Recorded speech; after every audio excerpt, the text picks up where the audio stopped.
Subscribe कीजिए Gurukul hub channel को और बेल आइकन को दबाइए देखने के लिए लेटेस्ट एजुकेशनल वीडियो सबसे पहले।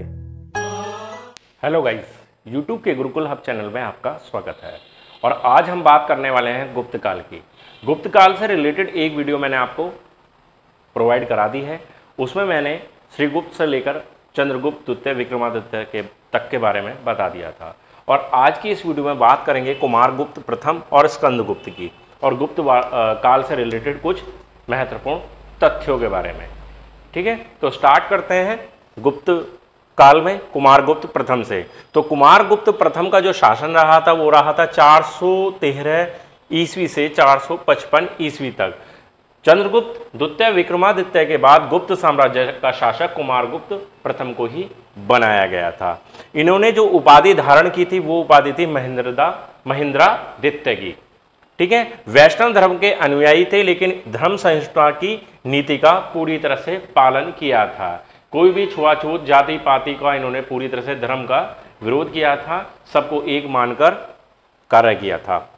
बात करते हैं कुमारगुप्त प्रथम की, तो उनके समय में ही मयूर आकृति की स्वर्ण मुद्राएं बहुत अधिक मात्रा में प्रचलित की गई थी। इनका बहुत ज्यादा प्रचलन हुआ था। नालंदा विश्वविद्यालय की स्थापना भी कुमारगुप्त प्रथम ने ही कराई थी। क्वेश्चन पूछा जाता है कि नालंदा विश्वविद्यालय की स्थापना किसने कराई? तो नालंदा विश्वविद्यालय की जो स्थापना करवाई थी कुमारगुप्त प्रथम ने करवाई। क्वेश्चन पूछा जाता है कि नालंदा विश्वविद्यालय की स्थापना कौन से काल में हुई? तो नालंदा विश्वविद्यालय की जो स्थापना हुई है वो हुई है गुप्त काल में। एक क्वेश्चन पूछा जाता है कि नालंदा विश्वविद्यालय को किसने नष्ट कर दिया था, किसने तोड़ दिया था? तो उसका जो श्रेय जाता है नष्ट करने का वो जाता है बख्तियार खिलजी को। बख्तियार खिलजी। तो नालंदा विश्वविद्यालय से रिलेटेड कुछ महत्वपूर्ण तथ्य। ठीक है, आगे बात करते हैं। कुमारगुप्त के बाद जो शासक हुए थे, अंतिम प्रतापी जो महत्वपूर्ण शासक थे वो थे स्कंदगुप्त, जिनके बारे में बात करते हैं। उन्होंने जो उपाधि धारण की थी वो थी देवराज की, विक्रमादित्य की उपाधि और क्रमादित्य की उपाधि।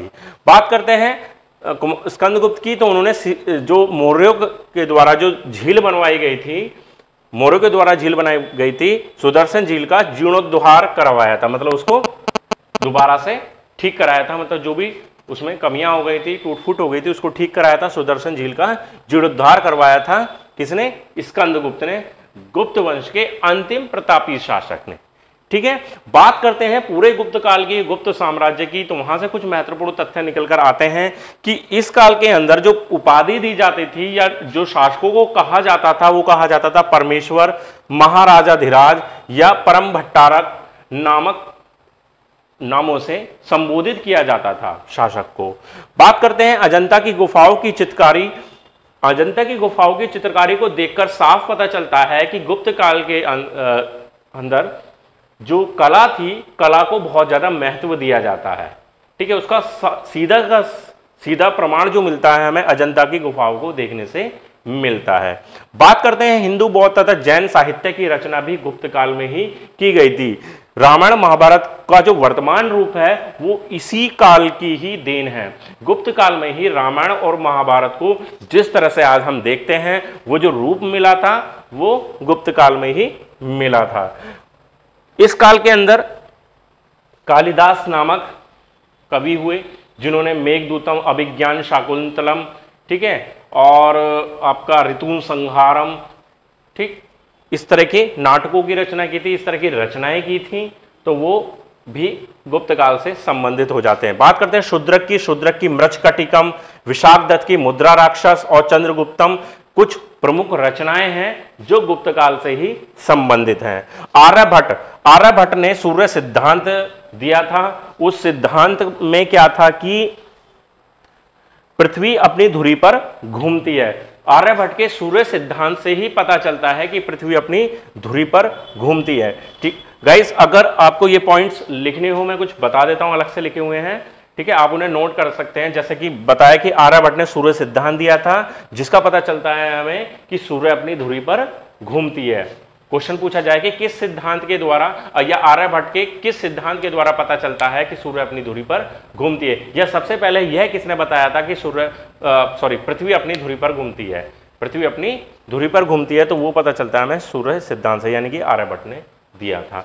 आगे जो पॉइंट आते हैं, जो मेन पॉइंट है वो आप नोट कर लीजिए कि आर्यभट्ट गुप्त काल के प्रख्यात गणित और खगोल शास्त्री थे। उन्होंने आर्यभट्टियम नामक ग्रंथ की रचना की। किसकी रचना की थी? आर्यभट्टियम, जिसमें रेखा गणित, अंक गणित तथा बीज गणित से संबंधित कुछ महत्वपूर्ण सिद्धांतों का या विवेचना पूरी तरह से मिलती है। ठीक है, तो आर्यभट्ट के आर्यभट्टियम में बीजगणित, रेखा गणित और अंक गणित से रिलेटेड कुछ विवेचनाएं मिलती हैं। आगे बात करते हैं कि सुबंधु की वासुवदता और 10 कुमार चरितम इस युग में लिखे गए कुछ महत्वपूर्ण साहित्य हैं। कौन से युग में? गुप्त काल में लिखे गए कुछ महत्वपूर्ण साहित्य है। वारामिहिर ने व्रत संहिता और पंच सिद्धांता नामक खगोल ग्रंथों की रचना की। वारामिहिर ने किसकी रचना की? चलो लिख लेते हैं। वारामिहिर ने पंच सिद्धांता और एक दूसरा है व्रत संहिता नामक 2 ग्रंथों की रचना की थी। ठीक है, यहां से एक क्वेश्चन पूछ लिया जाता है। क्वेश्चन है कि ब्रह्मगुप्त का ब्रह्म सिद्धांत भी खगोल शास्त्र से संबंधित है। ब्रह्मगुप्त का ब्रह्म सिद्धांत भी खगोल शास्त्र से संबंधित है। किससे संबंधित है? खगोल शास्त्र से। ठीक है, तो ये कुछ महत्वपूर्ण तथ्य हो जाते हैं। आगे बात करते हैं कि धन्वंतरी तथा सुश्रुत इस युग के प्रख्यात वैद्य थे। धन्वंतरी और सुश्रुत। नवीनतम इस युग की प्रसिद्ध चिकित्सा पुस्तक है। कौन सी पुस्तक? नवीनतम।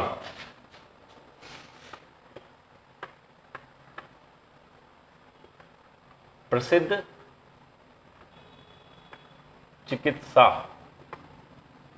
पुस्तक। पूछा जा सकता है कि नवीनतम किस युग से संबंधित पुस्तक है, या नवीनतम किससे रिलेटेड पुस्तक है, किससे संबंधित पुस्तक है? तो चिकित्सा से संबंधित है और गुप्त काल से संबंधित है। ठीक है, धन्वंतरी ने रस चिकित्सा नामक पुस्तक की रचना की थी तथा सिद्ध किया था कि सोना, चांदी, लोहा, तांबा आदि धातुओं में रोग निवारण की शक्ति विद्यमान है। तो धन्वंतरी ने एक पुस्तक की रचना की थी।